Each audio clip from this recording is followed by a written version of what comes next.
భాష్యం అనేటటువంటి గ్రంథంలో 442వ శ్లోకం వరకు చెప్పుకున్నాం.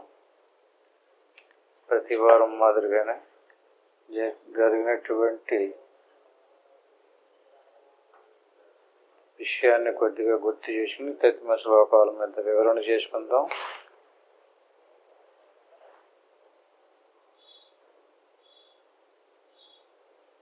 జరిగినటువంటి శ్లోకం 442 శ్లోకం ముందుకు రాగేమో.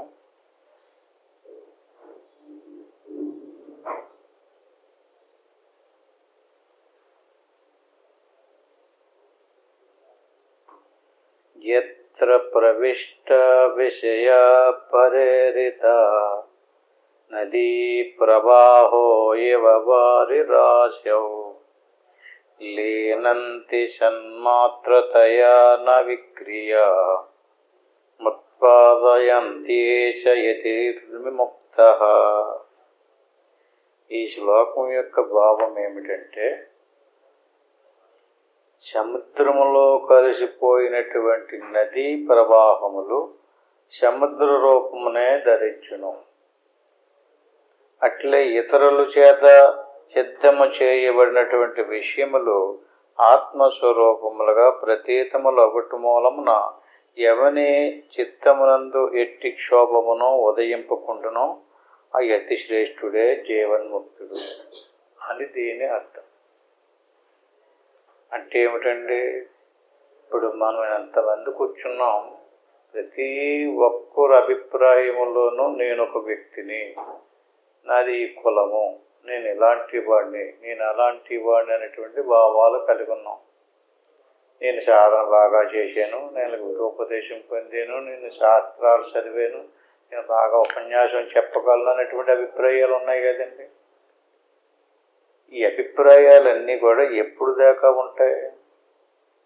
దేవుళ్ళో కలిసేదాకా. దేవుళ్ళో కలవకపోతే అభిప్రాయాలు నశించవు. ఇది బాగా గుర్తుపెట్టుకోవాలి. ఎవరైతే నేను ఇంకా ఎంతటి వాడిని, నేను అంతటి వాడిని, నేను ఇది, నేను అది అంటున్నాడు అంటే అతను కలలేదు, నేర్చుకున్నాడు అన్నమాట. నేర్చుకుని చెప్తున్నాడు అన్నమాట. ఏమైంది? ఎత్ర ప్రవిష్ట విషయ పరేరిత.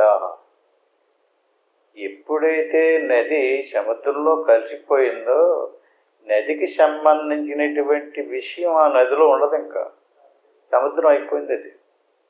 అట్టి మాదిరిగా ఏ జీవుని యొక్క మనస్సు దేవుల్లో కలిసిపోయిందో అక్కడ జీవుడు ఉండడు. ఇంక దేవుడే ఉంటాడు. ఇద్దరు ఉండరు, ఒకటే స్వరూపం. రెండు ఉండవు. దాన్నే అద్వైతము అంటారు. ఇంకా ఉన్నాయి అంటే, ఇంకా ఉన్నాను అన్నాడంటే, నేను బాగా చదువుకున్నానండి, నాకు అన్నీ తెలిసిపోయినాయండి, నేను అన్నీ పొందేసేయనండి, లేదా నాకేమీ తెలియలేదండి, నేనేమి పొందలేదండి అన్నాడంటే అక్కడ అజ్ఞానం ఉంది. నాకు అన్నీ తెలిసిపోయినాయండి, నేను పొందేసేయనండి అంటే ఇక్కడేముందండి? దీన్ని జ్ఞానం అంటారు కదా. ఇది ఎలాంటి జ్ఞానం? దీన్ని జ్ఞానాహంకారం అంటారు. అంటే వినడం వల్ల, చదవడం వల్ల, తెలుసుకోవడం వల్ల ఆ వినినటువంటి తెలుసుకున్నటువంటి విషయాదులకు సంబంధించినటువంటి అభిప్రాయం, ఇది భేదాభిప్రాయం కలవలేదు. ఎలా కలుస్తాడు అతను? మనసు దేవుళ్ళు లీనం అవ్వాలంటే ఎలా కలుస్తాడు? మన అంతర్ముఖ వృత్తితో సాధన చేస్తున్నాం. సాధన చేసేటప్పుడు మనసుని శ్వాస మీద మనసు పెట్టి అభ్యాసం చేస్తాం. అలా అభ్యాసం చేసేటప్పుడు అక్కడ ఏది కలుపుతుంది? దేవుళ్ళని మనసు కలవాలి. మనసు దేవుళ్ళలో కలిసిపోయినటువంటి విషయం మనకు తెలియాలి. అంటే మనసులో ఏముంది? రెండు రకాలైనటువంటి జ్ఞానము ఉంది, అజ్ఞానము ఉంది. ప్రపంచ సంబంధమైనటువంటి విషయాలు చూసినవి, చేసినవి, తిన్నాయి, అనుభవించినవి అన్ని స్మృతి ఉంది. అంటే మనసులో జ్ఞానం ఉండడం వల్ల ఈ వాసనలకు సంబంధించినటువంటి సంస్కారాలన్నీ కూడా ఉన్నాయన్నమాట. ఎత్ర ప్రవిష్ట విషయ పరేరిత. విషయాలు అంటే నేను చూశాను, నేను చేశాను, నాకన్నీ తెలుసు, నాకెవరో చెప్పక్కర్లేదు అంటున్నాడంటే అండి అది విషయమే. నాకు తెలియలేదు, అది విషయమే. ఈ రకంగా విషయాదులన్నీ కూడా నదీ ప్రవాహో ఇవవారి రాశం. నది సముద్రంలో కలిసిపోయినప్పుడు నదిలో ఉన్నటువంటి జలం సముద్రం ఎలాగట్లే అయిపోయిందో అట్టి మాదిరిగా ఎవరి మనసు ఆత్మలో విలీనమయ్యిందో ఇంకా మనసుకు సంబంధించినటువంటి విషయాదులు విషయ పరేరిత ఉండవు. ఇంకా మరి ఎలా ఉంటాడు అతను? నిశ్చలంగా నిర్వికారంగా ఖాళీ చేసుకుని ఉంటాడు. ఏ రకమైనటువంటి అభిమానము ఉండదు, ఏ రకమైనటువంటి అహంకారము ఉండదు. ఉంటాడు, మనిషి ఏమో ఉంటాడు. ఎలా ఉంటాడు? మనసు శుద్ధంగా ఖాళీగా ఉంటాడు. కావాలనడు, వద్దనడు, నిశ్చలంగా ఉంటాడు. లేనంతి సన్మాత్ర దయా నా విక్రియ. పైన ఉపమానం చూపించారు. నది సముద్రంలో కలిసిపోయినప్పుడు ఎలా సముద్రం అయిపోయిందో అట్టి మాదిరిగా లేనంతి సన్మాత్ర దయా నా విక్రియ. క్రియ విక్రియలు. క్రియలు అంటే చేశాను, నేను దానం చేశాను, నేను ధర్మం చేశాను, నేను అయి చేశాను, నేనేమి చేశాను, వీళ్ళకి పెళ్ళిళ్ళు చేశాను, వీళ్ళకి పేరంటాలు చేశాను, నేను ఎన్నెన్నో చేశాను అంటుంటారు కదండి. క్రియలు ఇవన్నీ కూడా ఇన్ని చేశాను అవి చేశాను అని చెప్తున్నాడంటే ఏం పోలేదు. ఆ క్రియలు నశించలేదు. ఆ చేసినటువంటి క్రియలకు తాలూకు ఆ జ్ఞానము నశించలేదు. లేనంతే సన్మాత్ర అంటే లోపల ఉన్నటువంటి ఆత్మకి చిన్మాత్ర స్వరూపం అని పేరు. అది చైతన్య స్వరూపం, ఆత్మ చైతన్య స్వరూపం. చిదానంద రూప శివోహం శివోహం. అది చిదానంద స్వరూపం, జ్ఞాన స్వరూపం, ఆనంద స్వరూపం. అటువంటి చిదానందములో మనసు లీనమైపోతే నా విక్రియా, క్రియలు ఉండవు. ఇంకా చేసేను అండవు. చేసేను అన్నదే, చెయ్యాలన్నదే, చేయలేదన్నదే మూడిపోతాయి. అంటే అన్ని క్రియలు లీనమైపోయినాయి. ఇంకా అతను ఉంటాడంతే. ఎలా ఉంటాడు? ఏ భావంతో ఉంటాడు? ఈ క్రియలన్నీ పోయిన తర్వాత మనసు ఆత్మలో లీనమైపోతే లేనంతే సన్మాత్రతయ అంటే ఆత్మస్వరూపంగానే ఉంటాడు. ఆత్మకి ఏమి లేదు, గుణాలు లేవు, దానికి పుట్టుక లేదు. నేను పుట్టాను అన్నాడంటే ఏమి లీనం కాలేదు, భావన లీనం కాలేదు. దేన్ని పుట్టాను అంటున్నాము? మన శరీరాన్ని అంటున్నాం. శరీరానికి పుట్టుకొచ్చింది, అది పరిణామం చెంది ఇన్ని సంవత్సరాలైంది, నేను ఇంతటోడిని, నేను అంతటోడిని అంటున్నాడంటే ఏం లీనం కాలేదు. వస్తువు లీనం అవ్వదు. సాధన చేసినటువంటి వాడికి శరీరం కరిగిపోయి దేవుళ్ళు లీనం అయిపోదు. బాగా గుర్తుపెట్టుకోండి. శరీరం ఎలా ఉన్నదో ఎప్పుడు ఎలాగని ఇప్పుడు అలాగే ఉంటుంది. అంతేగాని శరీరానికి వేషం వేస్తే అది మారిపోయినట్టు కాదు. మనం వేషం వేషం వేరు వేరు వేషాలు వేస్తాం. లీనమైపోయినప్పుడు భావం పోతుంది. నేను ఇలాంటి వాడిని, నేను ఎంతటి వాడిని, నేను ఇది చేశాను అది చేశాను అంటున్నాడు అంటే లీనం అవ్వలేదు. లీనమైనటువంటి వ్యక్తి ఎలా ఉంటాడన్నది మనకు తెలిసిపోయింది అనుకోండి. ఎవడైనా వచ్చి ఏదైనా గొప్పలు చెప్పినప్పటికీ కూడా మనకు తెలిసిపోయింది. ఏం తెలిసింది? లీనమైనటువంటి వ్యక్తి ఎలా మాట్లాడతాడో, ఎలా ఉంటాడో అతనికి వ్యక్తి భావనే పోయింది. ప్రారంధమే ఉంటుంది. ప్రారంధానుసారంగా శరీరం అలా పరిణామం చెందుతూ దాని టైం అయినప్పుడు అది పోతుంది. అది పోయిందన్నా బాధ ఉండదు. అతనికి బాధ పెడుతుందన్నా బాధ కూడా ఉండదు. శరీరము ప్రారంధానుసారంగా బాధపడుతుంటుంది. తితీక్ష ఓర్చుకుంటాడు. బాబోయ్ నా శరీరం బాధ పెట్టేస్తుంది అని కూడా చెప్పడం ఎవరికి కూడా సహించేస్తుంటాడు. శరీరం బాధపడుతుంది. ఎందుకు బాధపడితే ప్రారంధంలో ఏమేమి ఉన్నాయో అవన్నీ కూడా అనిపించాలి. అంటే ప్రారంధానుసారంగా శరీర తాలూకు విషయాదులని వదిలించుకుంటూ పోతున్నాడు అనమాట. నా విక్రియ, ఇంకా అతనికి చెయ్యాల్సినటువంటి పని ఏమీ లేదు. నాకు ఇంకా కొన్ని పనులు ఉండిపోయినాయండి, నేను చెయ్యాలండి, అవి చేసిన తర్వాత మీరు చెప్పినట్టుగా మీ మార్గంలోకి వచ్చేస్తానండి, మీ ఆశ్రమాన్ని పట్టుకుని వదలనండి అంటుంటారు కొంతమంది.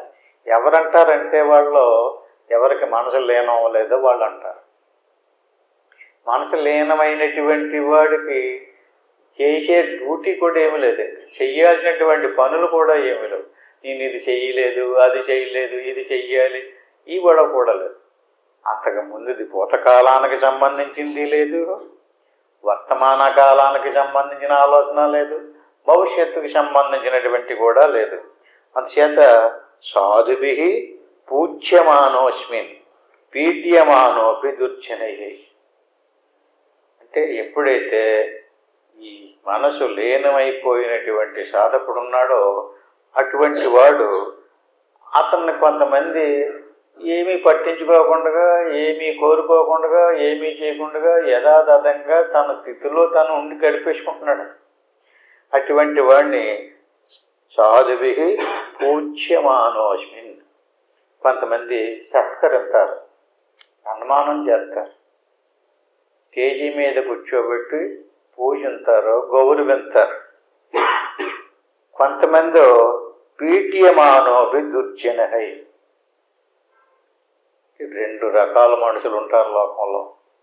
కొంతమంది సాధువులంటే కాషాయం కట్టుకున్న వాళ్ళని కాదు, సాధువు అంటే మంచివాళ్ళు అని అర్థం.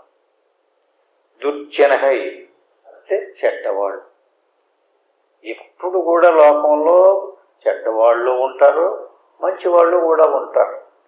ఈ మంచివాళ్ళు ఏం చేస్తారంటే పూజ్యమానోస్మిన్, మనం పూజిస్తారు, గౌరవింతారు, పొగుడుతారు, ఎంత లేదు అంత లేదు అంటుంటారు.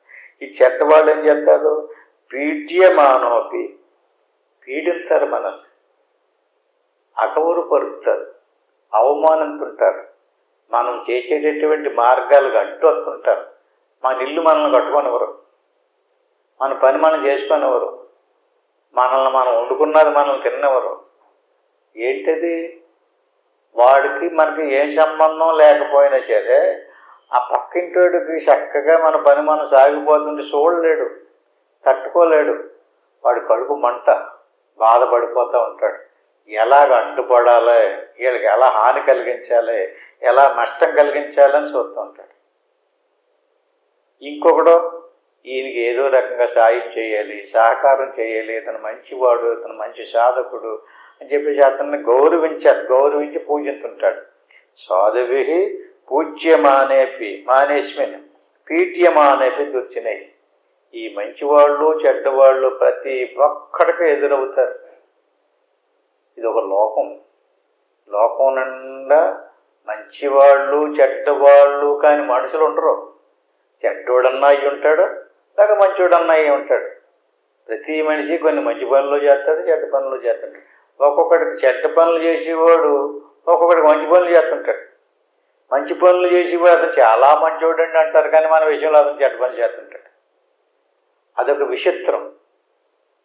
ఈ రకమైనటువంటి పీడించేటటువంటి వాళ్ళని, అలాగే పూజించేటటువంటి వాళ్ళ విషయంలో మనసు దేవుళ్ళో లీనమైనటువంటి వాళ్ళ స్థితి ఎలా ఉంటుందో చెప్తున్నారు ఇక్కడ. సమభావో భవేద్యస్య. పీడించాడు కదా అని చెప్పేసి అదే తలపోతాడు, అలా బాధపడుతున్నాడు, ఇలా బాధపడుతున్నాడు అని కనిపించినోడికల్లా చెప్తున్నాడు అనుకోండి, ఏమైంది అక్కడ? అతని మనసు లీనం కాకపోయినాడే అలా చెప్తాడు. పూజించినటువంటి వాడు నన్ను అలా సత్కరించారు, నన్ను ఎలా సత్కరించారు, నాకు పళ్ళు ఇచ్చారు, పాలు ఇచ్చారు అన్నాడు అనుకోండి, అది వదులుతలేదు. సమభావో భవేద్యస్య. ఎందుకంటే మనసు లీనం కాకపోతే ఎవడైనా మనల్ని పీడించేయడానికి మర్చిపోతాడా? రెట్టుకు రెట్టు చూపించేనే కానీ వదిలిపెట్టడు కదా. చూడండి మన పరిస్థితి, మనం అందరం సాధకులమే, ఉపదేశం పొందాం, సాధన చేస్తున్నాం. ప్రతి ఒక్కరు కూడా ఎంతో అంతో నాకు చాలా బాగా సాధనానుభవం వచ్చేసిందండి, నేను తిద్ది పొందేసానండి అంటున్నారు కదా. పరీక్షించుకోవాలి కదండి. ఎవడైనా మనల్ని గౌరవించినా అగౌరవపరిచినా మన స్థితి ఎలా ఉంది, మన మనసు ఎలా స్పందింతుందో చూసుకోవాలి. సమభావోద్భవేద్యస్య, అలా సమానంగా కంగారు పడకుండా నిదానంగా ఎవడి కర్మ ఆడిదే, ఎవడి స్వభావం ఆడిదే, వాడి సంస్కారం అలాంటిది, వాడి స్వభావం అలాంటిది, వీడి గుణం ఎలాంటిది, వీడి స్వభావం ఎలాంటిది అని ఎవడికాడికి వదిలేసేతను మాత్రం సమస్థితిలో ఉండాలి. నిశ్చలింగ నిర్మలమైనటువంటి స్థితిలో ఉండాలి.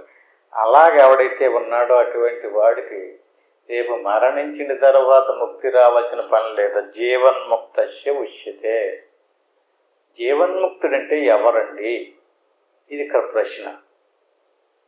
జీవన్ముక్తుడు అంటే ఏంటండి? జీవించి ఉండగా ముక్తిని పొందినటువంటి వాడు. విదేహముక్తుడు, దేహం పోయిన తర్వాత ముక్తి పొందినటువంటి వాడు. ముక్తి రెండు రకాలు. శరీరం పోయాక ముక్తి పొందినటువంటి వాడు ఒకడు, శరీరం పోకుండా శరీరం ఉండగానే ముక్తి పొందినటువంటి వాడు ఇంకొకడు. ఇప్పుడు శరీరం ఉండగా ముక్తి పొందిన వాడు ఎలాంటి వాడు? సాధువులు పూజింతే సాధుభికి పూజ్యమానోస్మిన్ పీడ్యమానోపి దుర్జనహై సమభావో భవేత్ జీవన్ముక్త సూచితే. అంటే ఒకడు పీడించాడు, ఒకడు పూజించాడు, ఎక్కడ అతనికి పొంగలేదు పొంగలేదు.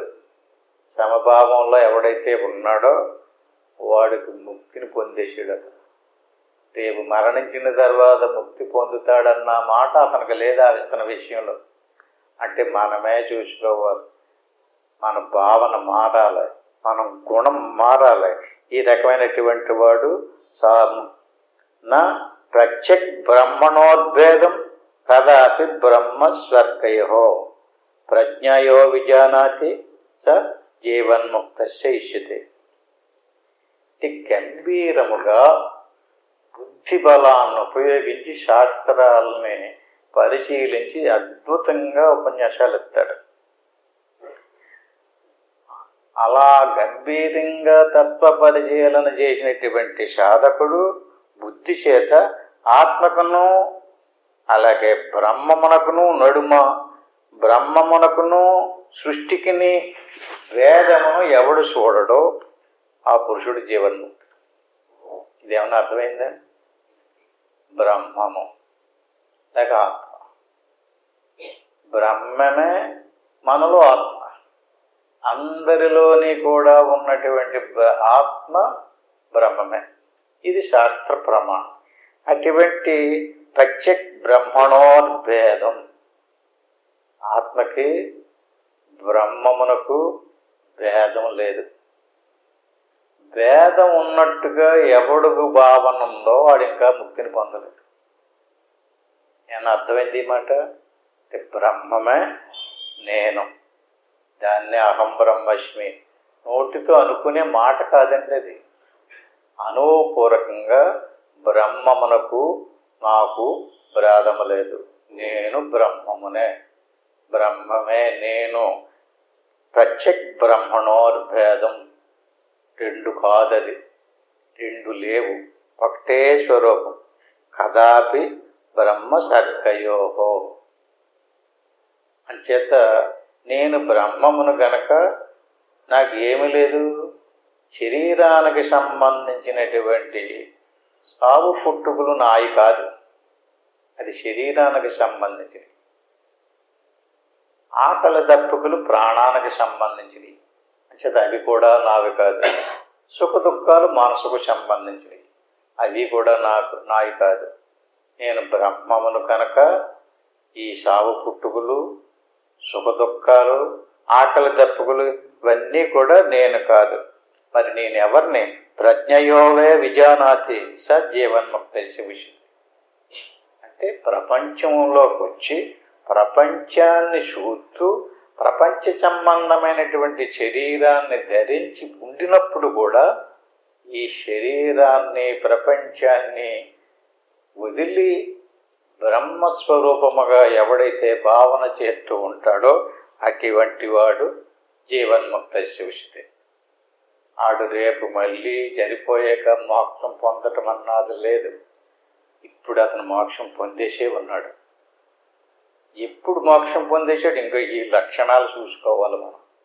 ఈ రకమైనటువంటి విజ్ఞాత బ్రహ్మతత్వస్య యథాపూర్వం నా సంస్కృతి అతిశేన్నశ విజ్ఞాత బ్రహ్మభావో బహిర్ముఖ. ఇప్పుడు మనం అంతర్ముఖం అంటున్నాం, మళ్ళీ బహిర్ముఖం అంటున్నాం. ఈ రకమైనటువంటి బ్రహ్మతత్వం ఎరిగినటువంటి పండితుడు పూర్వమునందు వలె సంసారమునందు ఆసక్తుడు కాడు. అంటే ఈ జ్ఞానం కలగనప్పుడు, ఈ అనుభవం లేనప్పుడు పూర్వం ఎలా ఉండేవాడు? వ్యవహారికమైనటువంటి విషయాదులు యందు ఆసక్తి. డబ్బు సంపాదించాలి, పేరు సంపాదించాలి, డబ్బు సంపాదించి పిల్లలకు బాగా ఆస్తి పోగొట్టి ఇవ్వాలి, ఇళ్ళు వాకళ్ళు మొదలైనటువంటి ఇలాంటి విషయాదులు విజ్ఞాత బ్రహ్మతత్వస్య యథాపూర్వం నా సంస్కృతి ముందుంది, ముందు జన్మలో కూడా ఉంది. ఎందుకంటే ప్రతిసారి పుట్టినటువంటి వాడు కుటుంబానికి, వాడు శరీరానికి, వాడు భార్య పిల్లలకి, వాళ్ళ వంశానికి సంబంధించినటువంటి నా సంస్కృతి. ఏదో చెయ్యాలి, ఏదో బాగుపరచాలి, వీడికి ఎలా చేయాలి, ఈయనకి ఎలా చేయాలి అంటుంటాడు కదా నా సంస్కృతి. వీడికి అలా ఉండదు. ఎందుకంటే తన మనసు దేవుళ్ళో కలిసిపోయింది. దేవుళ్ళో లీనమైనటువంటి వాడికి దేవుళ్ళో లీనం కానప్పుడు, తెలియనప్పుడు ఏ ఆలోచనలతో, ఏ కోరికలతో, ఏ స్వభావాలతో ఉండేవాడో అవి ఇప్పుడు ఉండవు, ముందున్నాయి. అంటే అప్పుడు ఎందుకున్నాయి? తెలియలేదు కనుక. ఇప్పుడు ఎందుకు పోయినాయి? తెలిసింది కనుక. తెలిసిన తర్వాత కూడా పోలేదనుకోండి, వాడికి తెలిసినట్టు కాదు, వాడి జీవన్ముక్తుడు కాదు, నటుడు నటిస్తున్నాడు అన్నమాట. అంటే నటన పనికిరాదు, యథార్థంగా ఉండాలి. అతిశేనశ విజ్ఞాత బ్రహ్మభావో బహిర్ముఖ. అంటే కేవలం అంతర్ముఖంలోనే ఉండి అంతర్ముఖ వృత్తిలో అన్నీ వదిలేసి ఉండిపోయినటువంటి వాడు గొప్పవాడు కాదు. బహిర్ముఖంలోకి వచ్చిన తర్వాత అంతర్ముఖ వృత్తిలో పొందినటువంటి అనుభూతిని వదలకుండా పట్టుకున్నటువంటి వాడు గొప్ప. ఎందుకంటే బహిర్ముఖంలోకి రాకుండా అందులోనే ఉండిపోతే ఇంకాడు గొప్పటండి. ఇంకా సంసారం వదిలేసినటువంటి వాడు కాదు గొప్ప. ఎలాగంటే సంసారం లేదు అతనికి, సంసారంలో ఉన్నటువంటి వాడు గొప్ప. సంసారంలో ఉండి దానికి సంబంధించినటువంటి స్మృతి ఏమీ లేకుండా, అలా కాకుండా సాధన చేశాడు, ఉపదేశం పొందాడు, చక్కగా విచారణ చేశాడు, అన్నీ తెలిసినాయి. అలా కాకుండా ఇంకా ఎవరికైతే ఆసక్తి ఉందో వాడు జీవన్ముక్తుడు కాదు. అది మనమే చూసుకోవాలి. మన మనసు ఇంకా ఏమన్నా కోరుతుందా, ఏమన్నా సంపాదించాలి, ఏమన్నా అనుభవించాలి, ఏదో పొందాలి, ఏదో పేరు ప్రఖ్యాతులు తెచ్చుకోవాలి. అతిశేనశ విజ్ఞాత. ఇంకా ఏదేదో చెయ్యాలనేటువంటి ఆశలు ఉన్నాయనుకోండి, ఈ పిల్లకి ఎలా చెయ్యాలి, ఈ పిల్లోడికి ఎలా చెయ్యాలి, అలాంటి ఆశలు ఉన్నాయనుకోండి, ఆసక్తి కనుక ఇంకా ఉండినట్లయితే అతను సంసారియే కానీ జీవన్ముక్తుడు కాదు. బయటికి బహిర్ముఖంగా అందరం యథాతథంగా ఎవరి పనులు చేసుకుంటూనే పోతున్నాం కదా. బహిర్ముఖంలోకి వచ్చినప్పుడు కూడా ఎలా ఉండాలి? విషయ వాసనలు ఉండకూడదు. విషయ వాసనలు పోయినటువంటి వాడు జీవన్ముక్తుడు. ఎవడికి విషయ వాసనలు నశించలేదో వాడు సంసారే. సంసారి అంటే ఏంటండి? భార్య పిల్లలతో ఉన్నటువంటి వాడిని కాదు సంసారి అంటుంటారు. ఎవరికి విషయ వాసనలు నశించలేదో, విషయ వాసనలతోటి ఎవడు కూడుకుని ఉన్నాడో వాడిని సంసారి అంటుంది శాస్త్రం.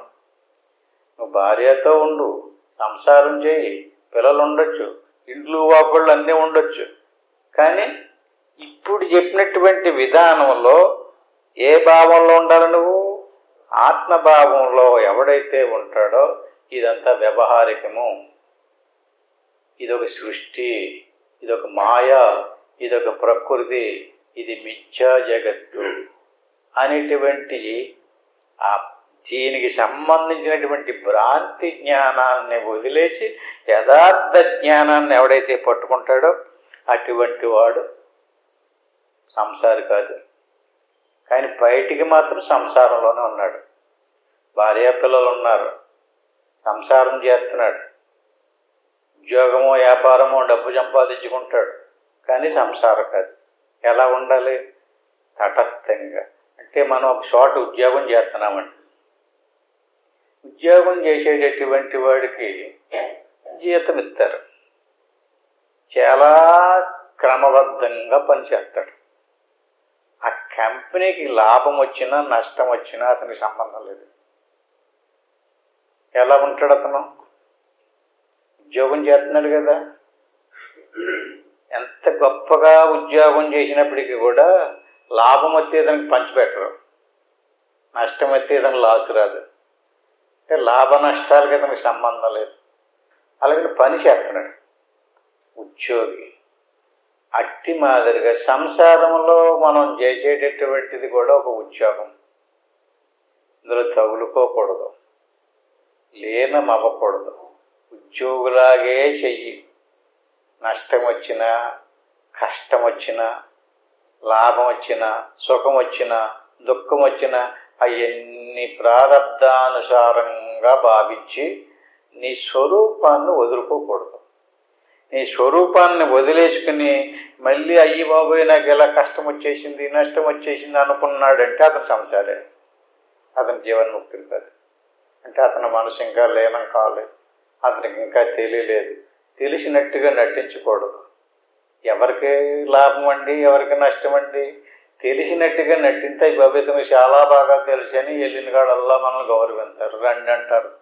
ఏంటంటే వచ్చేసి లాభం అంచేత ఏ రకమైనటువంటి పొగడతలకే పొంగిపోకూడదు, దేనికి కుంగిపోకూడదు. నిశ్చలంగా నిర్వికారంగా ఉండాలి. ప్రాచీన వాసనా వేగ దశవు సంసరతీతి చేతు. ప్రాచీన వాసనలు అంటే ప్రాచీనం అంటే ఏంటండి? పురాతన కాలం నుంచి అనేక జన్మలను ఎత్తుకుంటూ వచ్చాం. మరి మనం దీనికి ముందు జన్మ ఉంది, ఆ జన్మలో భార్య పిల్లలు సంసారం అంతా ఉంది. అది గుర్తొచ్చిందంటే మళ్ళీ అక్కడ పోతాం. భగవంతుడి యొక్క సృష్టి ఏంటంటే అండి, దానికి గుర్తు లేకుండా చెరిపేశాడు. అలా చెరపకపోతే నరకం. అవన్నీ కానీ తెల్లపకొచ్చేసిందని ముందు జన్మలో అవన్నీ నాకు తెలిసిపోతున్నాయి, అవన్నీ చెప్పేస్తాను అన్నాడు అనుకోండి, అది బూటకం, నాటం అండి, నటన. భగవంతుడి యొక్క సృష్టి ఏంటండి, అలా గుర్తుకు తెచ్చుకునేలా చేయడు, రప్పించడు, మొత్తం అంత శుద్ధంగా చేర్పేస్తాడు. చంటి పిల్ల మనసు ఎలా ఉంటుందండి? స్వచ్ఛంగా శుద్ధంగా ఉంటుంది. అంటే స్వభావం ఉంటుంది, సంస్కారం ఉంటుంది. ప్రాచీన వాసన వేగాదవు అంటే ముందు జన్మలో మనం ఎలాంటి కర్మలు చేసామో ఆ కర్మలకు సంబంధించినటువంటి వాసన ఉంటుంది. కర్మలకు సంబంధించిన స్మృతి ఉండదు, ఆ జన్మకి సంబంధించినటువంటి స్మృతి కూడా ఉండదు, వాసన మాత్రమే ఉంటుంది. వాసన అంటే ఏంటండి? ఆ వాసననే సంస్కారము అంటారు. అంటే దొంగతనం చేసేటటువంటి వాసన ఉందనుకోండి, పూర్వజన్మలో మనం దొంగతనాలు చేసేయమనుకోండి, ఆ దొంగతనాలకు సంబంధించినటువంటి వాసన అంతఃకరణంలో నశించదు. వాసన అంటారు దాన్ని. ప్రాచీన వాసన అంటే ఏంటండి? ముందు జన్మలో చేసినటువంటి కర్మలకు సంబంధించినటువంటి వాసన అంటే స్మృతి. ఎందుకంటే సూక్ష్మ శరీరం నశించలేదు, స్థూల శరీరం నశించిపోయింది. స్థూల శరీరం నశించిపోయినప్పుడు స్థూల శరీరానికి సంబంధించిందంతా పోయింది, స్మృతి ఉంది, వాసన ఉంది. ఈ వాసన బలంగా ఉండినప్పుడు మళ్ళీ ఇక్కడికి వచ్చిన తర్వాత మనం ఇప్పుడు సత్సంగాలు ఆలకించుతూ సాధనలు చేసుకుంటూ ఎక్కడ ఏ సత్సంగం జరుగుతున్నా, ఎక్కడ పురాణ కాలక్షేపం చేస్తున్నా వెళ్ళిపోతున్నాం అనుకుంటే దాన్ని ఏమంటారు? అది వాసనే. అంటే ప్రతీది కూడా ఈదురంబడ శిఖాలను చేస్తున్నాడు అనుకోండి, అది వాసనే. ఒళ్ళంపడా తిరుగుతుంటాడు, ఒకడు ఇంటికాడ కుదురుగా కూర్చోబుద్ది. అది వాసనే. అంటే పూర్వజన్మ సంస్కారం నువ్వు అలా కనిపెట్టి ఖాళీగా కూర్చుని నీకు ఎలాంటి ఆలోచనలు వస్తున్నాయో చూస్తే వాసనను అనుసరించి ఆలోచనలు వస్తుంటాయి. దాన్ని సంస్కారం అంటుంటారు. అంటే ముందు జన్మలకు సంబంధించినటువంటి, ముందు జన్మకి అంతకు ముందు జన్మ, దానికి అంత ముందు జన్మ, దానికి అంత ముందుకు జన్మ, ఇలాగ అనేక కల్పాల నుంచి అనేక యుగాల నుంచి వాసన నశించడం లేదు, జన్మ నశించిపోయింది, ఆ సంస్కారం నశించడం లేదు. ఇప్పుడు మన అందరిలోని ఉండేటువంటి ఆలోచన వాసన సంస్కారం ఉంది చూశారు, అది ఇప్పుడు కొత్తగా వచ్చింది కాదు, అది ముందుదే. ప్రాచీన కాలము నుంచి అది నశించడం లేదు. ఆ వాసనను అనుసరించి మనకి ఇప్పుడు జన్మ వచ్చింది, ఆ వాసనను అనుసరించి ఇప్పుడు మనం మాట్లాడుతున్నాం, ఆ వాసనను అనుసరించే కర్మలు చేస్తాం, ఆ వాసనను అనుసరించే మనం సుఖ దుఃఖాలు అందుతాం. చేత ప్రాచీన వాసన వేగ దశవు సంసరతి దిశేత్తు. ఇప్పుడు మన ఆ వాసననే మన స్వభావము ఎలాంటిది, ఎలాంటి ఆలోచనలు చేస్తున్నది అనేటువంటిది ఈ సంస్కారం గుర్తుకు వస్తూ ఉంటుంది. వాసన అంటే ప్రవృత్తి అంటే దాని మీద కోరిక పుట్టడం. ప్రాచీన వాసన వేగ సంస్మరతి చేతి అంటే దాని మీద మనకు ఆటోమేటిక్గా మనకు తెలియకుండానే అలా మాట్లాడతాం. తెలిసి కాదు అలా మాట్లాడేనేటి అనుకుంటాడు. ప్రాచీన వాసనను అనుసరించి ఆ పనులు చేసేస్తుంటాం. అంటే వాసనా వేగాన్ని అనుసరించి నా శవేదేకత్వ విజ్ఞానాన్మంది భవతి. అంటే ఈ మనసు గనక ఎవడికి దేవుడిలో లీనమయ్యిందో నా సదేకత్వ విజ్ఞానాన్మంది భవతి, ఇతనికి ఎలాంటి వాసన విజృంభించదు. ఈ ఆత్మలో మనసు లీనం కానటువంటి వాడు వాసన నశించదు. ఇది మన ప్రత్యక్షంగా మనం తెలుసుకోవాలి. అంటే వాసనలో ఇంకా విజృంభిస్తున్నాయి అని మనసులో వాసనలు వచ్చినట్లయితే ఇంకా మన మనసు లీనం కాలేదన్నమాట. ఎవరికి చెప్పగలదు. రోజు సాధన చేస్తాం. ఆత్మ సచ్చిదానంద స్వరూపము, నిర్వికారం, నిరాకారం, నిర్గుణం. అటువంటి నిరాకారమైనటువంటి నిర్గుణమైనటువంటి ఆత్మలో మనసు లీనమైతే అప్పుడు మనం ఏది మిగిలింది? నిరాకార నిర్గుణమైనటువంటి స్వరూపమే మిగిలింది. అది మన స్వస్వరూపం, అది ఆత్మ. ఆత్మలో మనసు లీనమైపోతే వాసన ఎక్కడ ఉంటుందండి? వాసన దేనిని పట్టుకుంటుంటుంది? మనసును పట్టుకుని ఉంటుంది. ఎలాంటి గుణాలున్నా, ఎలాంటి వాసనలున్నా, ఎలాంటి ఆలోచనలున్నా, ఎలాంటి స్వభావాలున్నా అవన్నీ కూడా మనసును పట్టుకునే ఉంటాయి. ఇక్కడ మనసునే త్యాగం చేసేస్తే, మనసునే దేవుళ్ళో లీనం చేస్తే వాసనలు ఎక్కడా, గుణాలు ఎక్కడా, స్వభావాలు ఎక్కడా? భూతకాలంలో భవిష్యత్తు కాలంలో ఆడికి ఎలా జరిగిద్ది, ఈడికి ఎలా జరిగిద్ది, నేను అలాగా, నువ్విలాగా, నువ్వు ముందు జన్మలో అది, వెనకాల జన్మలు ఇది, ఇదంతా ఏంటండి? ఇది వాసన.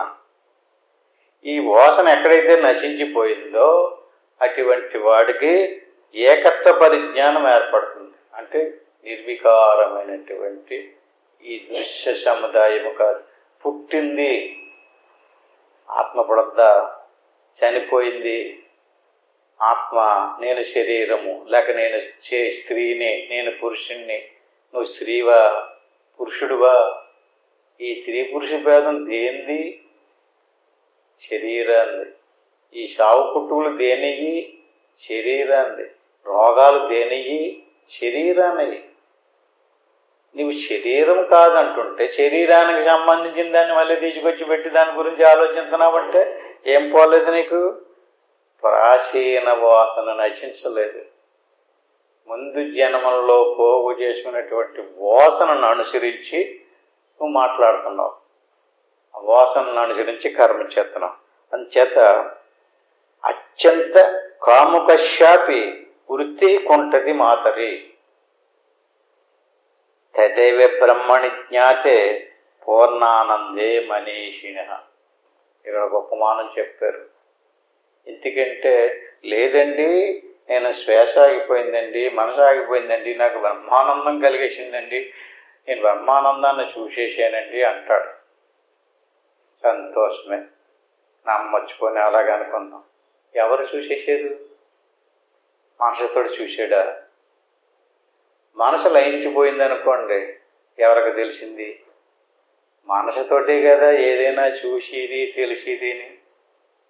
అంటే మనసు అంటూ ఉంటే గుణాలు ఉంటాయి. మనసు పోతే ఏ గుణము లేదు.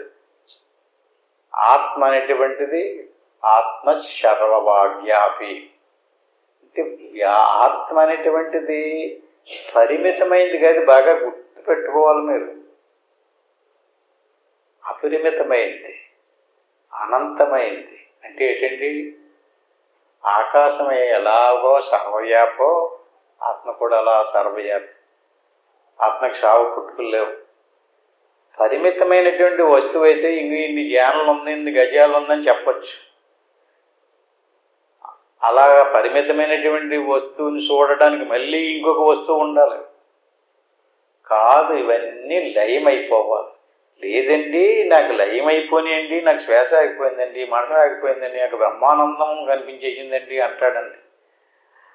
అటువంటి వాడికి ఇక్కడ ఉపమానం ఏం చెప్పారంటే అత్యంత కాముకశాపి వృత్తి కుంటతి మాతరి. ఒకడు అత్యంతమైనటువంటి కాముక స్థితిలో ఉన్నాడట. అంటే కాముకుడు అన్నమాట. అత్యంత కాముకశాపి వృత్తి అంటే అతను వృత్తి అంతా కూడా కామ ప్రవృత్తి.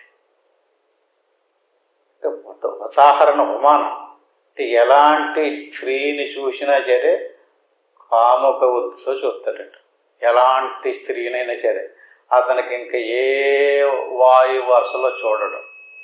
అంతటి అత్యంత అంటే అత్యంత కాముక వృత్తి కలిగినటువంటి వాడు కూడా కుంటతి మాతరి. తల్లిని చూసినప్పుడు నశించదట. ఎందుకని తల్లి కూడా స్త్రీయే కదా. ఆమెను చూసినప్పుడు అతనికి కూడా కాముక వృత్తి ప్రేరేపించబడాలి కదా. ఇతరులను చూసినప్పుడు కలిగినటువంటి కాముక వృత్తి తల్లిని చూసినప్పుడు ఏమైంది? కుంటతి మాతరి. తల్లిని చూసినప్పుడు కలగదు.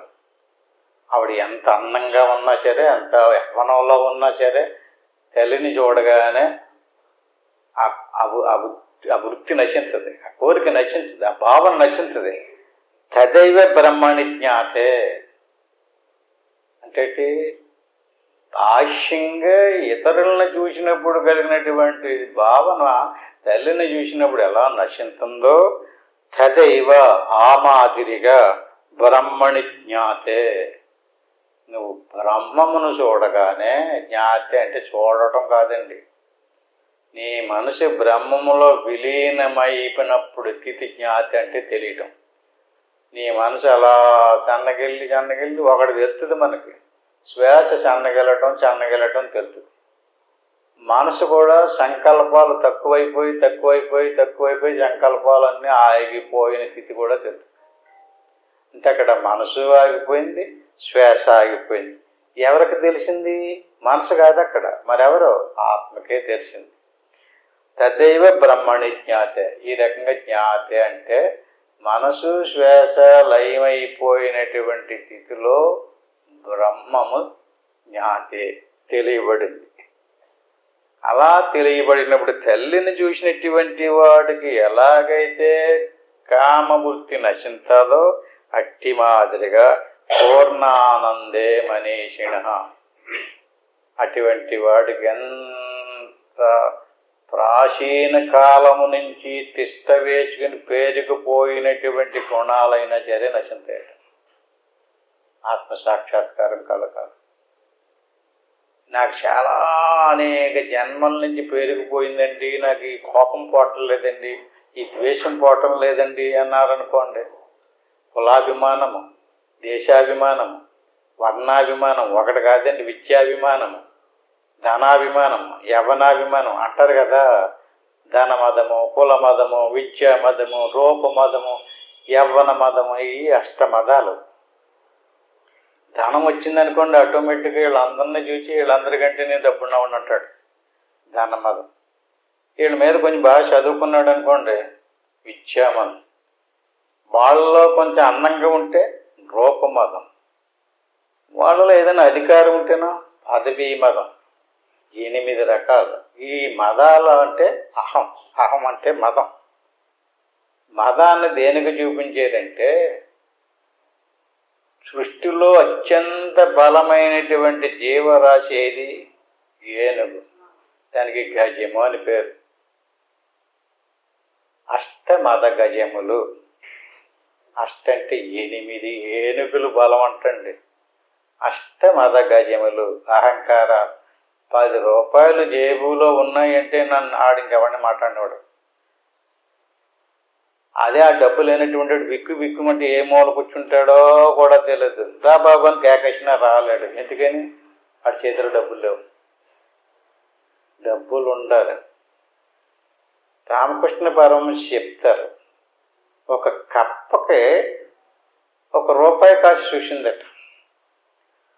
ఆ రూపాయి కాసు మీద పడుకుంది వెళ్ళి. ఎవడన్నా పట్టుపోతాడేమో, తీసిపోతాడేమో, నా దగ్గర రూపాయి దొరికిందని చెప్పేసి. ఈలోగా దారంబడి ఏనుగు పోతుందట. కప్ప ఎంత ఉంటుంది? చిన్నది ఉంటుంది కదా. కప్ప కడుపు కింద ఏమో రూపాయి కాసు ఉంది. ఏనుగు వెళ్ళిపోతుంది. ఏయ్ ఆగక్కడ, నా దగ్గర రూపాయి ఉంది, నా ఎడంకాలతో తన్నేనంటే ఎక్కడ పడతావో తెలియదు అన్నదంట. దేన్ని? ఏనుగుని. అంటే ఏం చూసి? అది ఎంత చిన్న కప్ప పిల్ల ఏనుగుని ఎడంకాలతో తంతానంది. దాన్ని ఏమంటారండి? కప్ప ఎలాగందంటే, కప్ప ఉదాహరణ అంతే, మనం కూడా అంతే. మన దగ్గర 10 రూపాయలు పోగడిందంటే అహం వచ్చిందే. శరీరం ఆరోగ్యంగా ఉంటే, శరీరం యవ్వనంలో ఉంటే, శరీరం అందంగా ఉంటే, డబ్బు ఉంటే, చదువు ఉంటే, కొంత సాధన బాగా చేసుకుంటే ఏమవుతున్నాయి? బాగా సత్సంగా మానకుండా వస్తే, బాగా చదువుకుంటే ఏదో వచ్చేత్తలేదు. ఏమవుతుంది? అహంకారాలు వస్తున్నాయి. అందుచేత ఈ అహంకారం ఏ రకమైనటువంటి అహంకారమైనా సరే, అత్యంత కాముకుడైనటువంటి వాడికి కూడా తల్లిని చూసినప్పుడు ఎలాగైతే కామ ప్రవృత్తి నశించదో అట్టి మాదిగా తదైవ బ్రహ్మణి జ్ఞాతే. ఈ మదాలన్నీ, అహంకారాలతో కూడుకున్నటువంటి వాసనలన్నీ నశించిపోతాయట. ఇంకా అతను పూర్ణానందే మనీషిన, హాయిగా సుఖంగా ఆనందంగా ఉంటాడు. అతనికి ఏ గొప్ప అక్కర్లేదు. ఈ దేహానికి సంబంధించినవి, మనసుకు సంబంధించినవి ఈ గొప్పలో ఇవన్నీ కూడా. అంచేత నిదిధ్యాసన శీలస్య బాహ్య ప్రత్యయ ఈక్షతి బ్రవీతి శృతిరేతశ ప్రారబ్ధం ఫలదర్శనాదు. ఈ రకంగా జ్ఞానం తెలుసుకున్నాడు, సాధన చేశాడు, అనుభవపూర్వకంగా ఆత్మసాక్షాత్కారాన్ని కూడా పొందాడు. ఇప్పుడు అతను ఏ భావంతో ఉన్నాడో, ఈ శరీరము నేను కాదు, ఈ ప్రాణము నేను కాదు, ఇంద్రియాలు నేను కాదు, ఈ సంసారము నాది కాదు, నేను ఎన్నిటికీ కూడా వెనకాల సాక్షి రూపంలో నిదిధ్యాసన శీలస్య, శ్రవణము, మననము, నిదిధ్యాసనము. శ్రవణము చక్కగా వింటున్నాం. వినినటువంటి దాన్ని ఇంటికి పోయిన తర్వాత వదలకుండగా మననం చెయ్యాలి. ఇవాళ సత్సంగం ఏం చెప్పారు? భార్య ఆలకించిందంతా పట్టుకెళ్ళి పిల్లలు కూర్చోబెట్టి భార్య భర్తకి చెప్పాలి, అయితే భర్త భార్య పిల్లలకు చెప్పాలి, స్నేహితులకు చెప్పాలి, బంధువులకు చెప్పాలి. అలా చెప్తే ఏమైనట్టండి? బాగా దృఢపడుతుంది మన మనసు. నీకెవరో చెప్పడం, నీ మాట ఎవడు వింటలేదనుకో, ఏం చేయాలి? నీవెవరికీ చెప్పక్కర్లేదు, నిన్ను నువ్వు అలా ఆలోచించాలి, పరిశీలించాలి. ఈ రకంగా శ్రవణము, మననము. ఇలా మననం చేసినప్పుడు ఏమైంది? నిధిధ్యాసనము. ఓహో, ఇది కాదు, ఇది కాదు, అదే పదే ఇది కాదు, ఇది కాదు, ఇది కాదు, ఇది ఇది ఇది ఇది కాదు, ఇది ఇది కాదు, ఇది అనేటువంటి ఒక ఆలోచన చేస్తున్నాడు అనుకోండి, దాన్ని మననం అంటారు. మననం అంటే మనసులో ఆలోచించడం. ఇప్పుడు మనం బహిర్ముఖంగా కూర్చున్నప్పుడు శ్రవణం చేస్తున్నాం. అప్పుడు శ్రవణం లేదు, విన్నటువంటి దాన్ని గుర్తుకు తెచ్చుకుని మననం చేయటం. అలా మననం చేసినప్పుడు మనసు ఆగిపోతుంది. శ్రవణము, మననము, నిధిధ్యాసనము.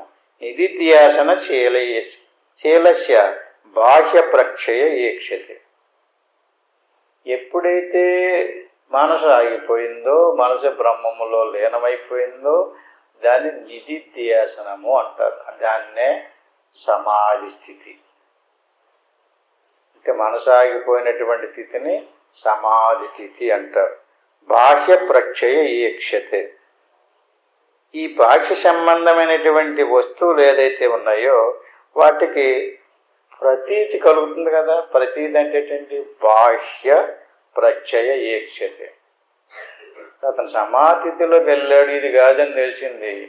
మరి బాహ్యంగా సమాధి స్థితి నుంచి బహిర్ముఖమైనప్పుడు వస్తువులు అన్నీ తెలుస్తున్నాయి కదా. ఇది బంగారము, ఇది వెండి, ఇది మట్టి, ఇది రాగి, ఇది మనుషులు, ఇతని స్త్రీలు, పురుషులని బాహ్య ప్రక్షయ ఈక్షతే చూస్తున్నాడు కదా. అలా చూసినప్పుడు ఇతనికి మనసు ఎలా స్పందిస్తుంది? ప్రవీతి శృతి రేదస్య. తెలుస్తుంటాయి. అంటే మొత్తం ఎలా తీసుకున్నారంటే, ఏమీ తెలియకుండా, స్నానం చేయకుండా, ముఖం కట్టుకోకుండా, గడ్డం తీసుకోకుండా, జుట్టు కొరుక్కోకుండా, బట్టలు కూడా కట్టుకోకుండా అలాగ అయిపోతాడు అనుకుంటున్నారు. అలా చెప్పడం లేదు శాస్త్రం. ప్రవీతి శృతి రేతస్య ప్రారబ్ధం ఫలదర్శన. బహిర్ముఖమైన తర్వాత అతనికి శరీరానికి సంబంధించినటువంటి ఆకలి తెలుస్తుంది, దాహం తెలుస్తుంది, అవసరాలు తెలుస్తాయి. అవసరాలకు సంబంధించినటువంటి పనులు కూడా చేస్తాడు. ఎవడో వచ్చి వీటికి స్నానం చేయించి బట్టలు కట్టించాల్సినటువంటి పని ఏంటండి అసలు?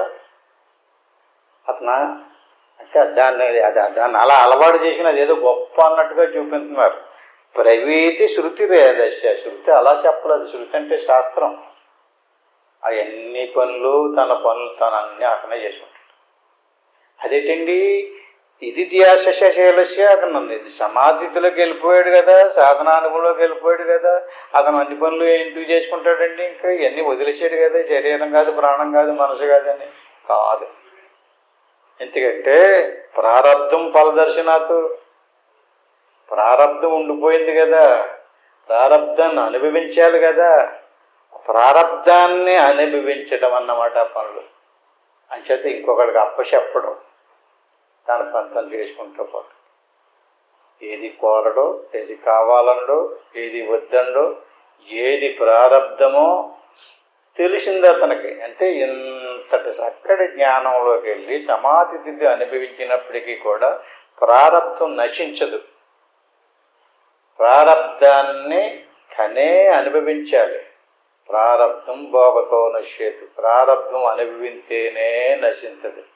అంచేత ప్రారబ్ధాన్ని అనుభవించాడు. మౌనంగా ఓర్చుకుంటాడు, అనుభవించుకుంటూ వెళ్ళిపోతాడు. ఈ రకంగా ప్రారబ్ధాన్ని అనుభవించుకుంటూ శరీరాన్ని ముగింపు చేసుకుంటాడు. ప్రారబ్ధం అయిపోయిన తర్వాత శరీరం పోద్ది. అంటే అతను బ్రతికుండగానే జ్ఞానం పొందాడు, ముక్తిని పొందాడు కదా. ఇంకా శరీరం ఆలోచన, శరీర భావన లేదు. ఈ రకంగా నిధిధ్యాసన శీలస్య బాహ్య ప్రక్షయ ఈక్షతే. బ్రవీతి శృతిరేతస్య ప్రారబ్ధం ఫలదర్శనాత్. ఈ శ్లోకాన్ని వచ్చేవారు ఇంకా బాగా చెప్పుకుందాం. ఇంతటితోటి ముగించుకుందాం. హరికి ఓం తత్సత్. ఆత్మబంధువులారా, చాలా చక్కటి విషయాలు చాలా చక్కగా లోపల తీసుకెళ్ళి ఏది నువ్వు ఏది కాదో, ఏ గుణాలు ఉంటే నీకు ఇంకా పొందలేదో, ఏ గుణాలు పోతే నువ్వు తెలిసినట్టు చాలా చక్కగా చూపించారు కనుక ఇప్పుడు ఆ తెలుసుకున్నటువంటి విషయంలో మనసును లోపలికి ప్రవేశపెడదాము. ఏం చెయ్యాలి? ఇలా ప్రశాంతంగా కూర్చుని గురురు బ్రహ్మ గురురు విష్ణు గురురేవ మహేశ్వర గురువు సాక్షాత్తు పరబ్రహ్మ తస్మై శ్రీ గురవే నమః. దీన్ని గురుమంత్రం అంటారు. దీన్ని ఒకసారి అనుకుని ఓం నమ శివాయ, ఇది పంచాక్షరి మంత్రం. దీన్ని 3 సార్లు అనుకోవాలి.